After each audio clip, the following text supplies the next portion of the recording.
Jaya Radha Madhava Kunja Vihari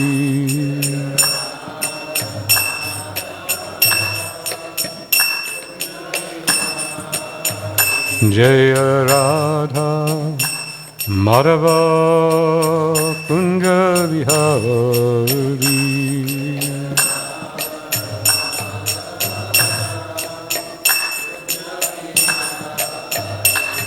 Gopi Jana Vallabha Givadatari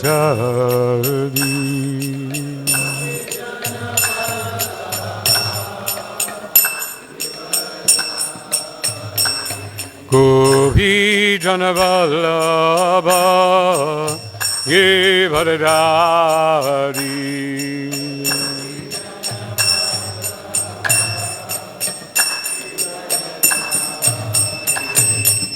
Yashoda Nandana Vrajajana Ranjana Yashoda Nandana Vrajajana Ranjana Jamuna Tira Vanachari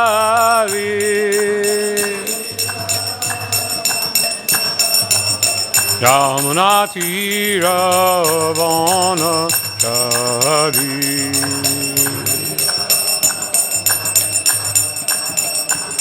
Jaya Radha Madhava Kunja Vihari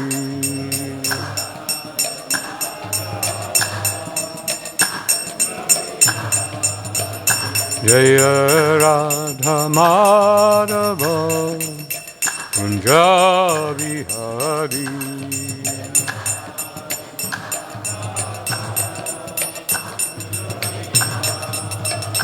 Jaya Radha Madhava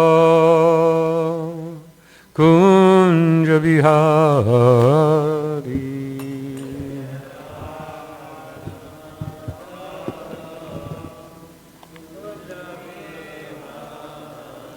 Jai Jai Srila Prabhupada Ki Jai Grantaraj Srimad Bhagavatam Ki Jai Jai Samaveta Bhakta Vrinda Ki Jai Om Namo Bhagavate Vasudevaya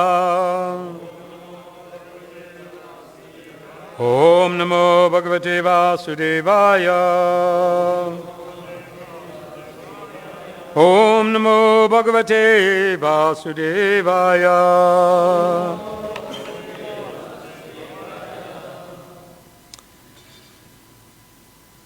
With your permission, Maharaj, and all the assembled devotees, I'll attempt to speak something today. It's a very auspicious day.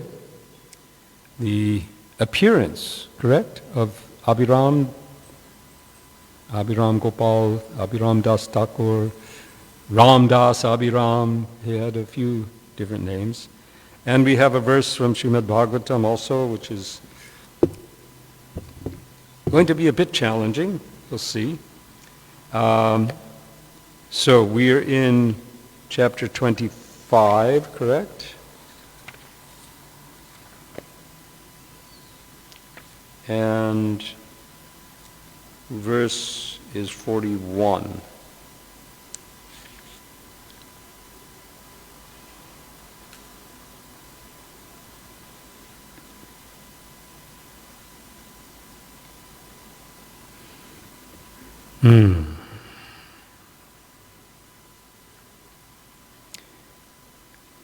Kanama Vira Vakyatam Vadanyam Priyadarshanam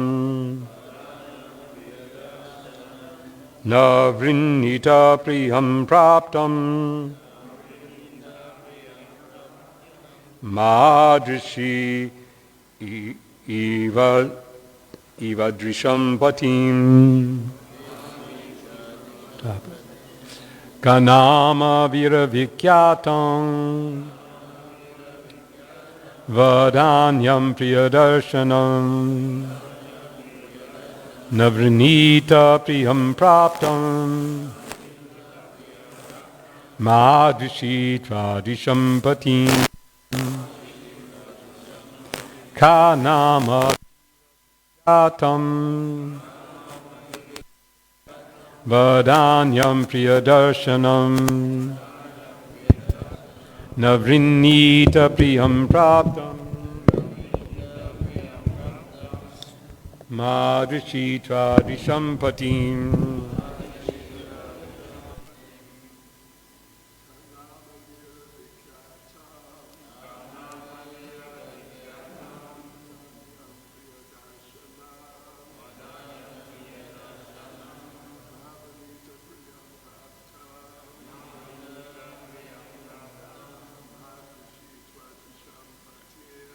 Adishi tradisham patim Kanama vira vikyatam Vadanyam priyadarshanam Navrinita priyam praptam Madrishi tradisham patim Kanama vira vikyatam Vadanyam priyadarshanam Navrinita priyam praptam Madrishi tradisham patim. Ladies. Kanama vira vikyatam Padanyam priyadarshanam Navrinita priyam praptam Madrishi tradisham patim Kanama vira vikyatam Padanyam priyadarshanam Navrinita priyam praptam Madrishi tradisham patim. Ka, who, Nama, indeed, Vira, my dear hero, Vikyatam, famous, Vadhanyam, magnanimous, Priyadarshanam, beautiful, Na, not, Vrinita, would accept, Priyam, easily, Praptam, gotten, Madrishi, like me, Tradrisham, like you, Patim, husband. Translation and purport by His Divine Grace A.C. Bhaktivedanta Swami, Srila Prabhupada. Oh, my dear hero, who in this world will not accept a husband like you? You are so famous, so magnanimous, so beautiful, and so easily gotten. Purport. Every husband is certainly a great hero to his wife. In other words, if a woman loves a man, that man appears very beautiful and magnanimous. Unless one becomes beautiful in the eyes of another, one cannot dedicate his whole life to another. The husband is considered very magnanimous because he gives as many children to the wife as she likes. Every woman is fond of children. Therefore, any husband who can please his wife by sex and give her children is considered very magnanimous. not only does the husband become magnanimous by getting children, but by giving his wife ornaments, nice food and dresses. He keeps her completely under submission. Such a satisfied wife will never give up the company of her husband. Mano Samhita recommends that to keep a wife satisfied, a husband should give her some ornaments, because women are generally fond of home ornaments, dresses, children, etc. In this way, the woman is the center of all material enjoyment. In this regard, the word vikyatmam is very significant. A man is always famous for his aggression toward a beautiful woman. And such aggression is sometimes considered rape. Although rape is not legally allowed, it is a fact that a woman likes a man who is very expert at rape.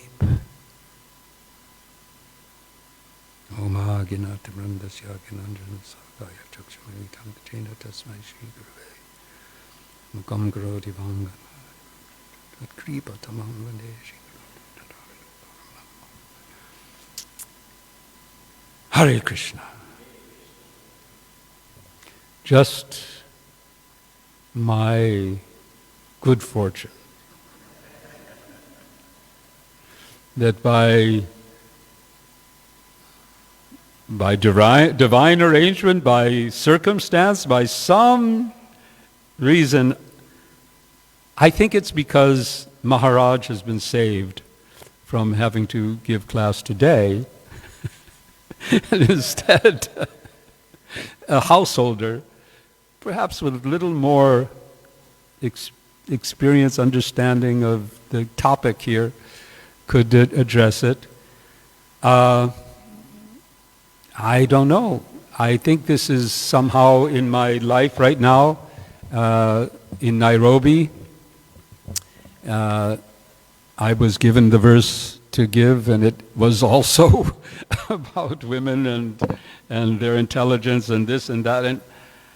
And I also felt at the time, I said, well, I could take the easy way out. I'm a visitor here. I could just say, well, we're going to talk about Mayapur. And well, it's the disappearance, the appearance of Abhiram Das Thakur. So we have another subject. We could just say Hare Krishna. In fact, I would like to, I was thinking, since I think many of the devotees in this community have originally Gujarati background, is that correct? No? Not Gujarati?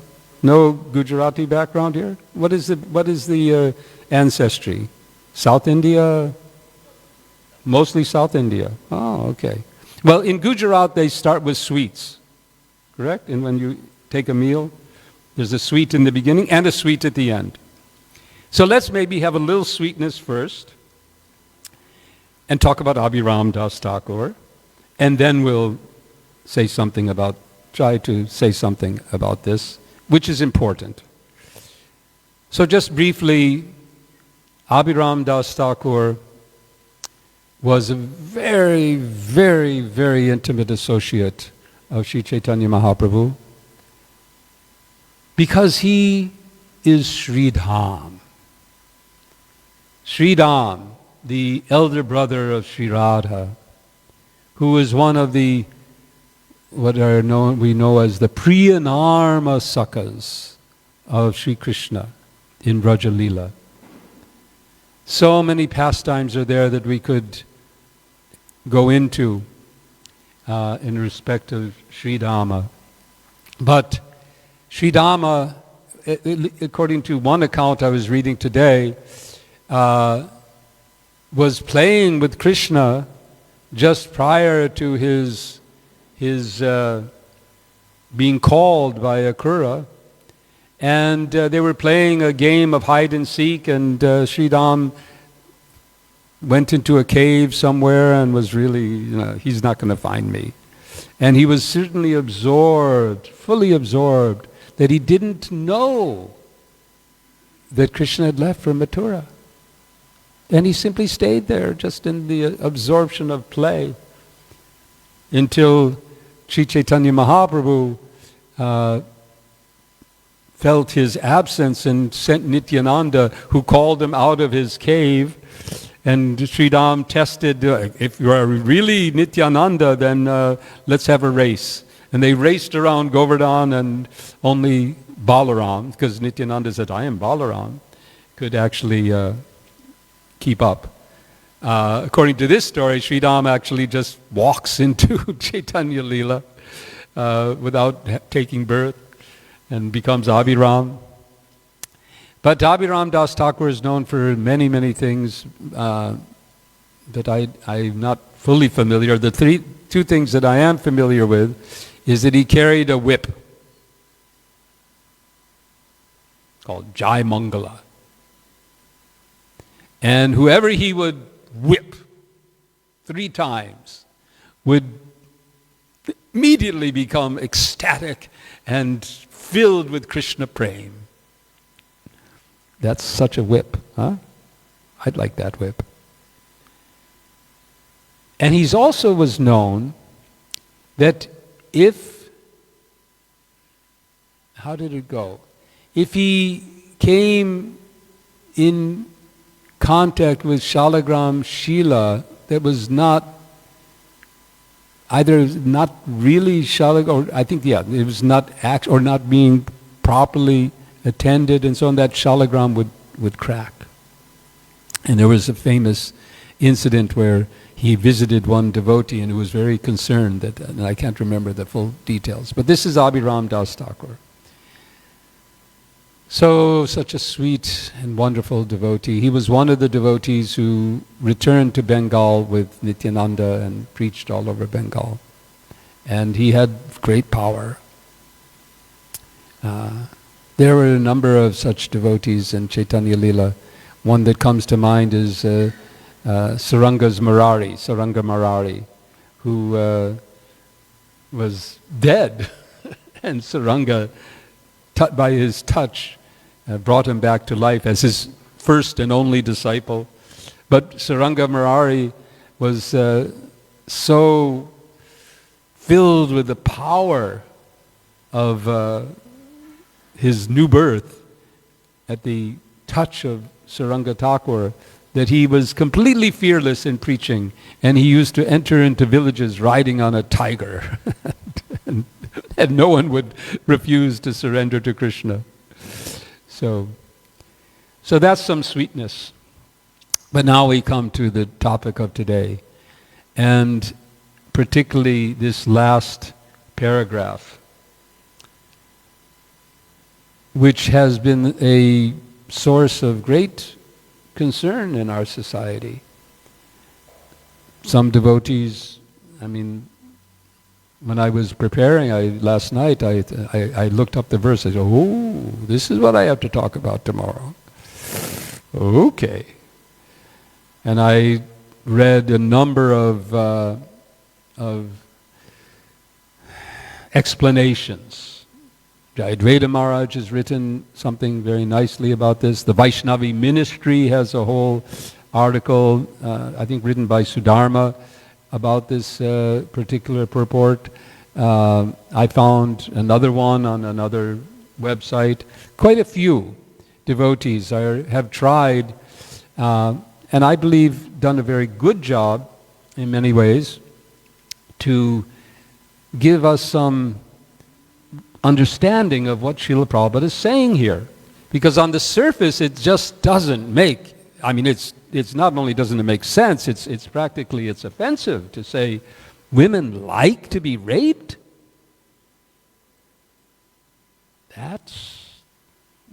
I've no rape victim that I know of, and I don't know any really, but I've heard of, would say that Although, and Prabhupada in a conversation does allude to the fact, it is a fact, that the mechanism of the body, the biology of our bodies is such that even though mentally we are disgusted and appalled by the actions of a rapist, the body may respond without our wanting it to. It will respond, and I think all of us have that experience, hopefully not in the case of rape, but in the case of some sort of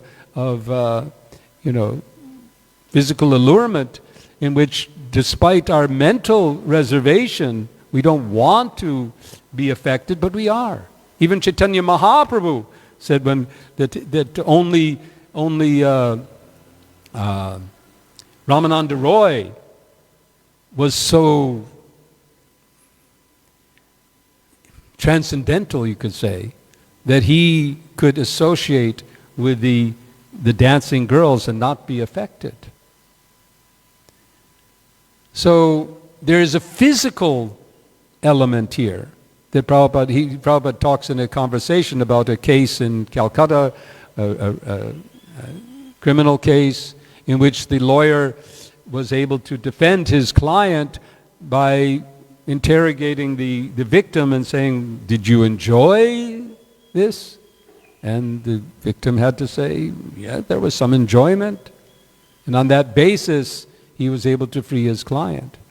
But that is not a mental enjoyment, it's a biological fact. And this I was preparing and I looked up and I said, yes, there are studies on this, that yes, there is a sort of a biological, it happens, it's just there, regardless. So what's going on here? Is that what Srila Prabhupada is talking about? Let's read this paragraph again and try to understand it, because it begins, I think, with the clue. So Prabhupada says, a man is always famous for his aggression toward a beautiful woman, and such aggression is sometimes considered rape. Now, what is Srila Prabhupada talking about when he says aggression? Aggression.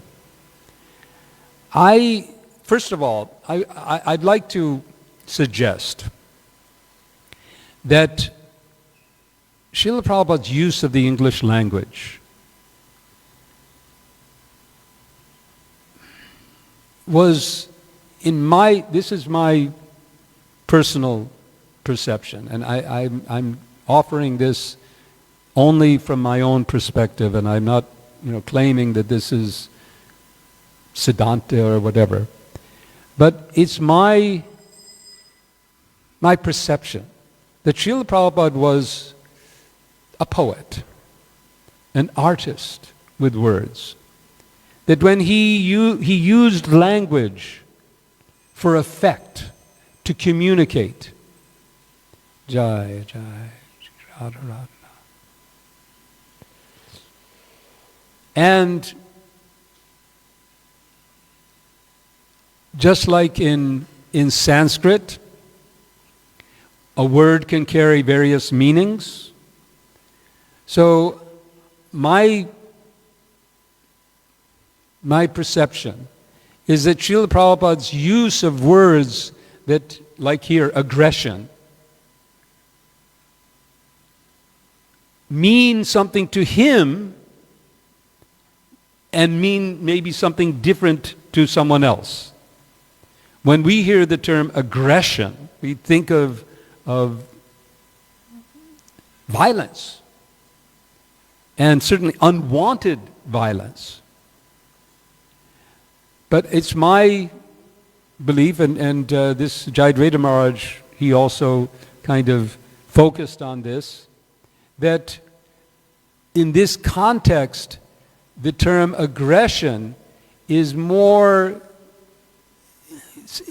the bold sort of sweep you off your, Jayadvaita used that term, being swept off your feet. It's more directness and boldness on the part of a man. One study I was reading about said that women are often faced with a choice between dad and a cad. Dad meaning a man who is nurturing, solid, reliable, loving, and makes a good father. And a cad, one who is forthright and strong and kind of, I should say, self-important, self-indulgent, perhaps narcissistic. And biologically, these studies show that when a woman is in her most fertile state of time, there's a mental attraction to the cad. And the science explanation is this is evolution taking place. Because the one who has that sort of aggressive whatever quality generally will have genes that are stronger and produce stronger offspring. Now, we see this in the animal kingdom, isn't it? In animals, I mean, the monkeys especially, they're known for one of them becoming the alpha. The alpha male who fights off the rest of the males. I watched a documentary on the monkeys of Jaipur once, and it showed how the older male monkeys had to stay outside, in some forested area, and while the alpha male had all the women, until he was started to get older, so one of the monkeys outside said, okay, now's my chance. And they all banded together, they attacked, and one of them took over as the alpha male and with all the females. So this is the animal kingdom. Now, we all are inhabiting bodies which are also constructed in an animal fashion. And one of the core principles of our Krishna consciousness movement is to see the difference between ourselves and our bodies, that we are not our bodies. And even for us, it's well understood, but even amongst other not so philosophically advanced individuals in our society, there still is something of a, hey, it's my body, right? And I have some control over my body. I'm not just a tool of my body. So even though the body may respond in certain ways to certain circumstances and situations, and different bodies, male bodies will respond in a different way than a female body. And the mind, of course, is to a large extent influenced by the physical body. The physical body, the brain particularly, and the heart, they send signals and they're engaged in all kinds of physical activity which then enter into our minds. So there's a certain element of biological connection here that seems to play out in material society very often. Jayadvaita Maharaj, in his article, refers to the popularity of what are called romance novels. I don't know if that's so much here in South Africa, and I don't know if it's gone down in America, but it used to be that in the bookstores there was a whole section of these very cheap and very poorly written romance novels, and very often the subject of the man in these novels would be this sort of, the bad boy,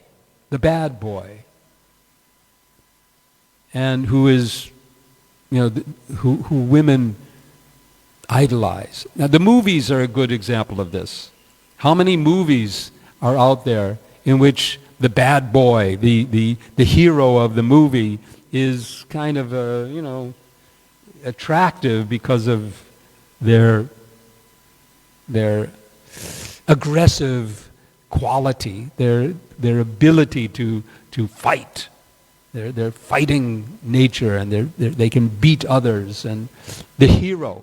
And the Bhagavatam has got so many of these stories where the heroes, the princes, they gathered together to show their valor in order to win the hand of the princes. And we have even Krishna kidnapping, not only once, and not only for himself. He kidnapped, Subhadra was taken for Arjuna, or I can't remember. Anyway, that's another story. But still, so this, I suggest that when Prabhupada talks about this aggression, and that women, what he says here, that a man is famous for his aggression toward a beautiful woman, and such aggression is sometimes considered rape. So this quality of being attractive to women by this sort of aggressive nature, we find movie stars, we find other kind of individuals who are famous for this, and the fact is they do attract women. The women in this room, okay,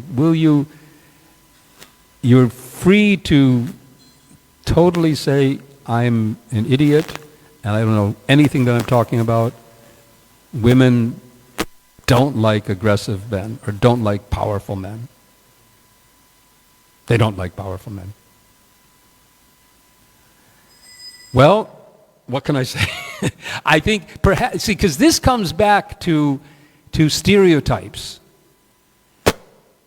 One of the big questions that comes up when we read purports like this, in terms of Srila Prabhupada, is Srila Prabhupada presenting a stereotype that he has learned from the culture that he grew up in? Is this simply a reflection of a stereotypical view that he learned? Or is it absolute truth? One may argue, and there are those who definitely argue, that when Srila Prabhupada is speaking on topics which are not directly scripture, or he's giving comments that are related to scripture but are in his own words, is he reflecting his cultural upbringing? Would, in other words, a good question would be, if Srila Prabhupada today were told, hey, not in those words, hey, but my dear Srila Prabhupada, this, what you say here, many, many women read this and say, and they put it down and they say, I don't want anything to do with this Krishna consciousness movement. Look at what your teacher is saying here. How would Srila Prabhupada react? I believe there is at least one. Unfortunately, it seems that this particular purport was never discussed with Prabhupada, that I know of. It existed, of course, but this came out, I should say, that this particular volume of the Srimad Bhagavatam came out, I believe, in close to the time when our movement, and Bhakti Chaitanya Maharaj can attest, and Atita Guna Prabhu can attest, that in the mid-70s, there was definitely a misogynistic attitude arising amongst the men in our movement. There were cases, and they wrote to Prabhupada, the women, get them out. There were cases. I don't know. I know there were. I think you told me about some man or a brahmachari who, or maybe someone else was telling. We were talking about a class here, and he was talking about a brahmachari, because we talked about how there's that verse that when I think of sex, I spit, right? And so there was one brahmachari who said, okay, this is how I'm going to approach this. And he ran out of saliva. It was like... So in the other instances, and Maharaj, you can attest, I mean, we did definitely enter into a phase where when we heard this purport, we probably said, yes, yeah, look at, that's women, Another reason to women to the back. That was not, by the way, women to the back was an invention that came about in the mid-70s. When I joined, and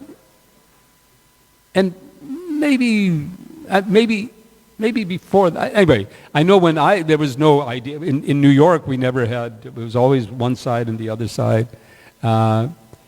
Many things. Women on the altar was also common in our day. Women giving class. Women in various positions. But at a certain point, things started to get more misogynistic amongst men. There was a heavy sort of brahmachari thing. At one point in 1976, the sannyasis, and when I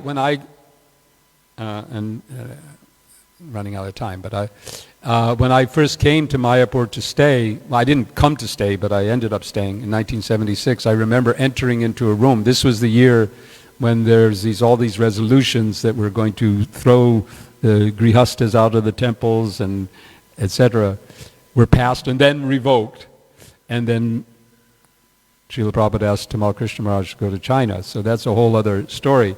But I remember I was called to Prabhupada's room, and I saw this this lineup of sannyasis, with their dandas and Prabhupada seated, and the mood was palpable and I was reporting on something that had happened in America, where Jagadish Prabhu had to close the Dallas Gurukula because of state laws and so on.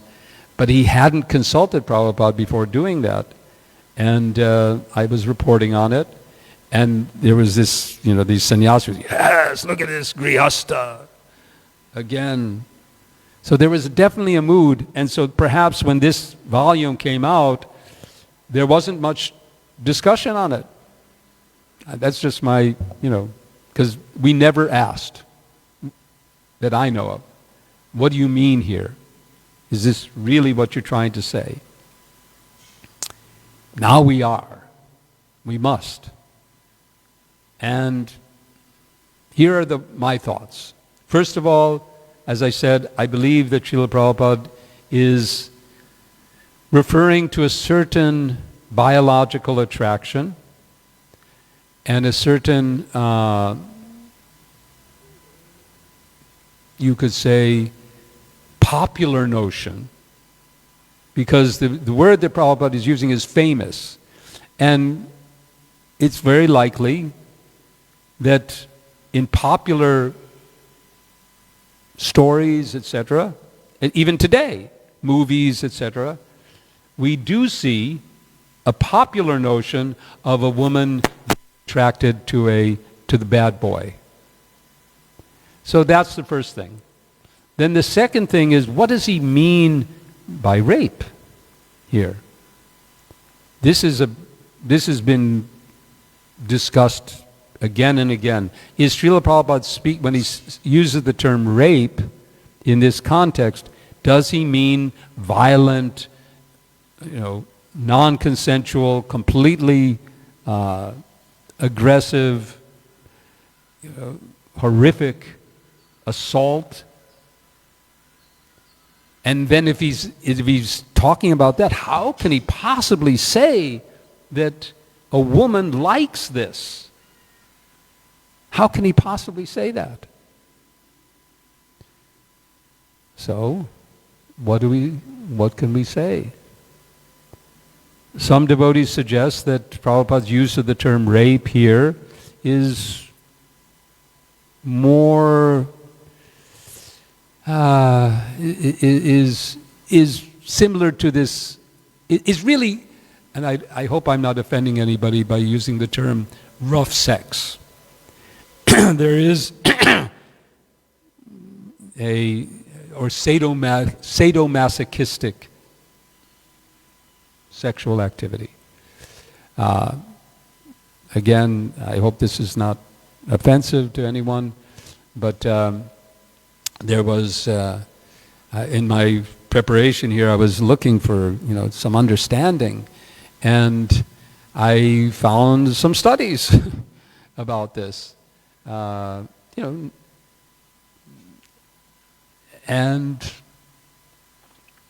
it is a phenomena, biologically. Now, here in this room, we're devotees, so it's natural that we would not have any interest in any of this. But in the material world, it is a phenomena. There was a popular movie called 50 Shades of Grey, which was very popular. But it's all about sadomasochistic relationships. Not that women want to actually do this, but there's some sort of attraction, biological, and I think as I said, I believe it's biological, that there's a biological animal part of us. I certainly believe there's an animal in my head. And that animal, sometimes it's called the lizard brain, which there's a part of my brain which is just biologically wired to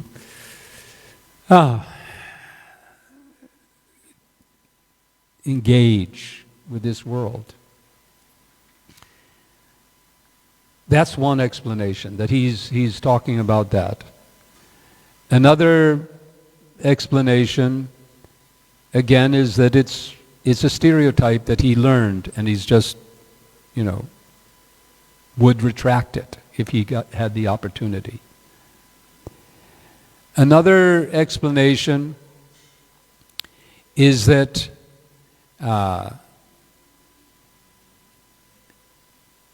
as I said, that language has changed, and that this term, that maybe he's thinking of it in terms of as I said,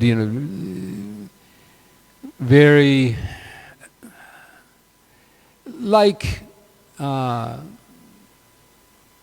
Jayadvaita says, being swept off your feet, being wooed and expertly being overwhelmed by a manly, sexual prowess. It's hard to say. What does Srila Prabhupada mean here? What do we do with it? Some have suggested that we should make a footnote, or we should include some sort of explanation of this. Try to explain it. It's not the only difficult part. This is perhaps the most difficult, I would say, in terms of what is Srila Prabhupada's real attitudes towards women. There are other places. When I was in Nairobi, the class I gave, the purport, Prabhupada refers to Bhagavad Gita 140. And I think the women here are probably very familiar with Bhagavad Gita 140, perhaps. where there's three things. Prabhupada says that women are less intelligent, women should not be trusted, and women are easily misled. That's all these three things come in this purport. Of course, he attributes some of it to Chanakya Pandit. He says, according to Chanakya Pandit, women are... So in Nairobi, I tried to give my perspective on this, that, who was it? Just yesterday I was listening to one devotee talking about this, and he said, yes, women are less intelligent than men in the areas that men are more intelligent than women, and men are less intelligent than women in the areas that women are more intelligent than men. In other words, there's certain areas, there's certain kinds of intelligence. That seems to be, there's some evidence for that men and women have different kinds of intelligence.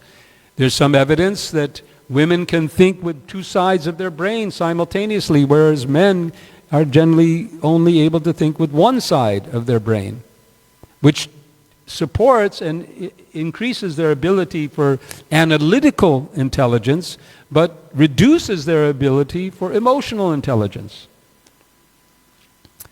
So, then I was, in my class in Nairobi, I was trying to address the concept of being misled.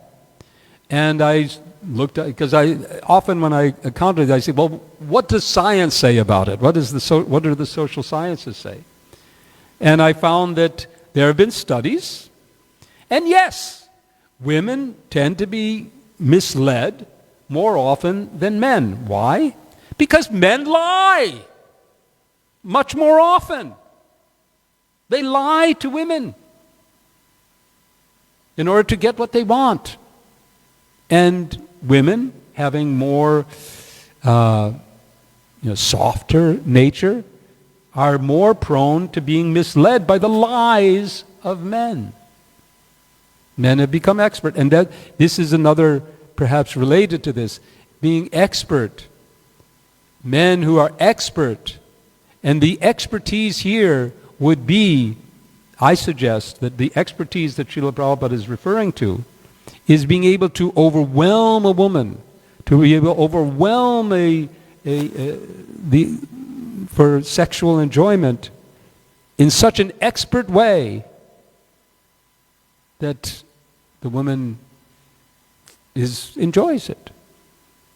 Now, that would mean if one is expert, this doesn't follow with expert at rape. It just doesn't work. I mean, expert at rape would mean that you know just how to find the woman, how to tie their... I can't even imagine what it would mean. I can't, and I certainly can't imagine that this is what Srila Prabhupada is talking about. I can't believe that. Because this is the other factor that we have to approach all of this with. How did Srila Prabhupada act towards women? What was how did he feel? What was his underlying intention? This comes back to his Prabhupada's use of language. When we talk about Prabhupada, when we hear Prabhupada's use of terms like this in or in many contexts, I suggest that we really have to step back and look at Srila Prabhupada's use of language more like an artist using a palette of color or various techniques to show something. It may be impressionistic. We have, wonderful impressionistic artists who convey something through their art which is not realistic, but impressionistic. And Srila Prabhupada, I believe, often uses language that for an intention, for a purpose, that when we use it, conveys a different meaning. I'm convinced that Srila Prabhupada's core attitude towards women was they must be protected. that protection was the core of his, you could say, philosophy of relationships between men and women. Men are by nature, perpetrators of violence. They're built biologically to fight much more generally. And that's the other thing that we have to talk about here, is that very often Prabhupada uses terms like generally, or even here sometimes. In other words, many of these statements need to be put in the perspective that they're not absolute. So that's another thing.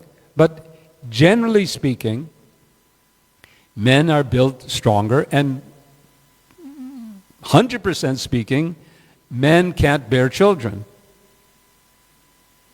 Although I think there have been some cases where they've somehow implanted a embryo in a man's belly. I heard that, but maybe that's not true. But women bear children.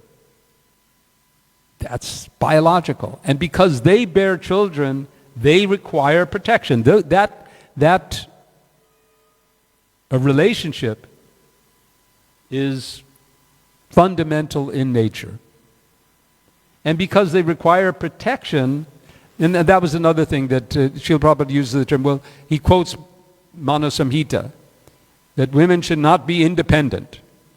Now I suggest that we can take that term independence in many different ways.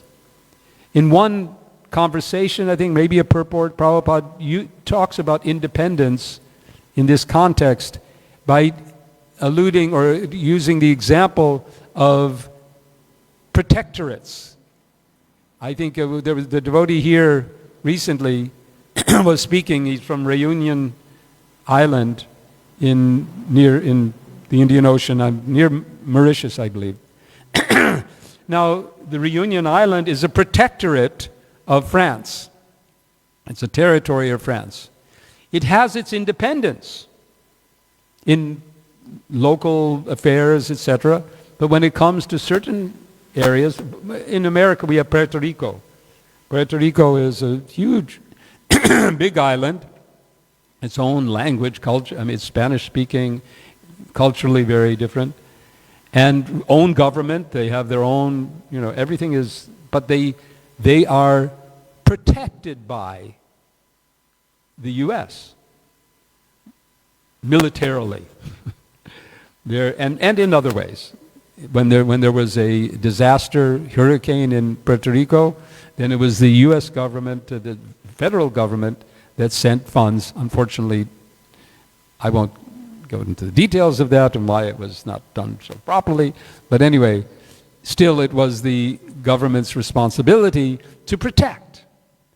So that is my understanding of what the Shastra means by not being independent. In other words, women should never be without someone to depend on.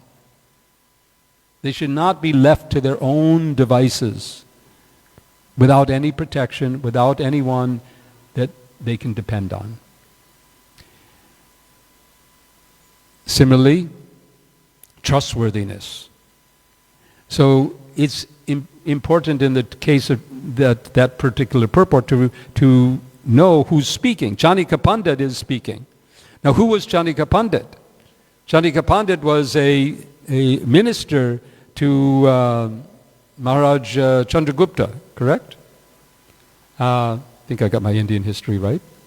And his entire treatise, his Niti Shastra, is this treatise of politics and strategy. So he's speaking in terms of strategic operations. That when you're trying to achieve something strategically, then generally speaking, because of women's, basically because men's expertise in lying and, you could say, manipulating women. Men have spent a long time, centuries, eons, learning how to manipulate women. In fact, that was Prabhupada's main objection towards the feminist movement in America. He called it a ploy by men in order to more easily manipulate women. To say, hey, we're equal, so, hey, you're on your own, and hey, I have no responsibility. Yeah, you're pregnant, but hey, wait a minute, that's just, you went into it and I went to, okay, but it's not my business. This kind of manipulation. Men are expert. And again, these are all generalizations. They're not absolute realities. They're all generalizations. And it's very important for us to distinguish between generalizations and absolute realities. So, I don't know if I have been able to address this, but I gave it a shot. And I'm recording it so that I can go back because it's important. We, as a society, we're now somewhat at a juncture, you could say. We're at a little bit of a crossroads in our movement in defining the roles of women for years. Maharaj, I don't know if you were in the GBC in 2000, were you? So you may remember when the first presentation, and I think the Vaishnavi ministry was formed probably, or maybe just before that, but I'm not sure. But there was a presentation to the GBC about, and women stood in front of the GBC and recounted the horrors of some of their treatment by men in ISKCON. And the GBC, there were tears in the room. It was not easy. Unfortunately, prior to that, there was presentation of the abuse that children experience in our gurukulas. And all of this can also be traced to a failing in our society for properly treating women and respecting women in the proper way. So now we're at another juncture because there's the whole question of women's qualification for spiritual guidance, for giving spiritual guidance to others. Can they initiate? Can they act as gurus? From one perspective, it seems sort of ridiculous. We're spirit souls. What's the difference? None of us are men or women. We're all Atma, we're all spirit. We're all actually women in the Prakriti, in the sense of our relationship with Krishna. But then the question comes, well, what about social standing? What about how we function in society? Is there something called Stri Dharma? That term has been utilized. Stri Dharma, is there specific responsibilities that women have? And what about male Dharma? What is their responsibility? So, Varnashrama Dharma. So this whole realm of Dharma, on the one side, we have a simple answer. Dharma svanishtam pungsham vishvakshena katasuryaha atpadya dhyadiritim trama eva kevalam. That Dharma is simply that which enhances our attraction for the Supreme Lord. Any other form of Dharma is simply a waste of time. Shrama is just useless. So why are we concerned? Well, we do have ashrams. We have adopted that. And I think that ashrams do serve us well. The Brahmachari ashram serves men. Brahmacharini ashram. Of course, someone may argue, well, there's no Brahmacharini ashram in Vedic culture. But I would suggest that Prabhupada found great utility in having Brahmacharini ashrams. And it's shown. there is evidence, and now I'm going way over time, but there's evidence that Srila Prabhupada says in different times that was like the key to his success, was his ability to engage men and women in spreading Krishna consciousness. So now we are at a bit of a, there's a lot of talk, a lot of dialogue, a lot of back and forth. I believe a lot of misunderstanding of each other. So we have to approach these topics head on, try to resolve as much as we can, and at least try to find how we can, if we can't agree, to learn how to live in unity, in diversity. But in every instance and in all cases, to ensure that the women in our society are protected and respected. Thank you. Hare Krishna. So, do we have time for Maharaj? Would you like to comment? I'll make a little comment. Is that I remember immediately after Srila Prabhupada left this world, there was a feeling, you could say, not just a feeling, but a number of devotees focusing on particular subjects which they weren't, or even we just weren't clear enough on, thought that, why didn't we ask Prabhupada? And now it's too late. And one of probably the main one, I think, was about gurus and all that, what about Ritvik and etc., etc. But this particular point, like this very specific point, in my experience, was not raised at all. I don't know if ladies at that time, 77, 78, 79, between themselves were raising these points. I've only become aware of ladies raising, this sort of point relatively recently. So, but there was concern that why didn't we ask Prabhupada about certain things, and particularly to do with initiation, at least in my experience. And, I feel that as a bottom line, it may not be entirely fair, but as a bottom line, the editors of Prabhupada's books should have caught hold of this point.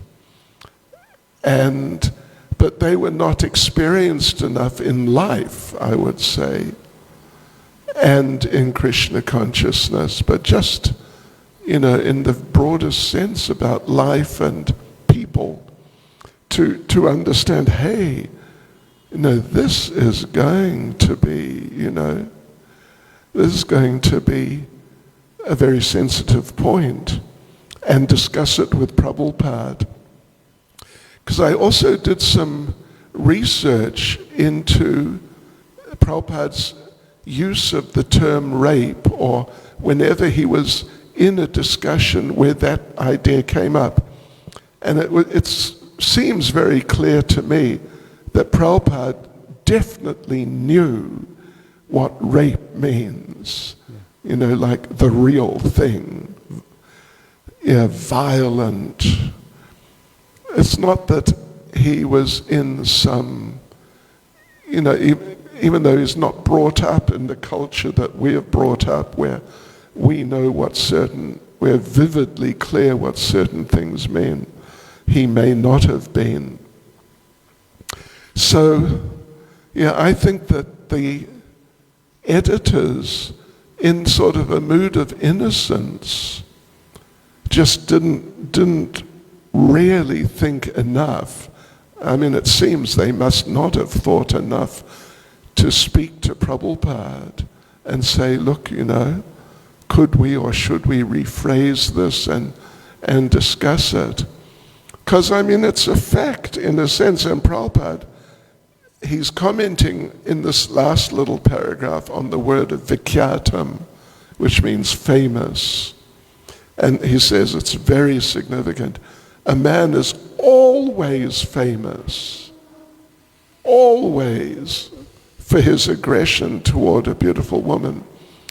In my mind, it doesn't mean like, the possibility of beating her up and aggression in that sense, but just sort of, kind of alpha, like, yeah, I'm a strong guy. And aggression is being used in that sense, to my mind.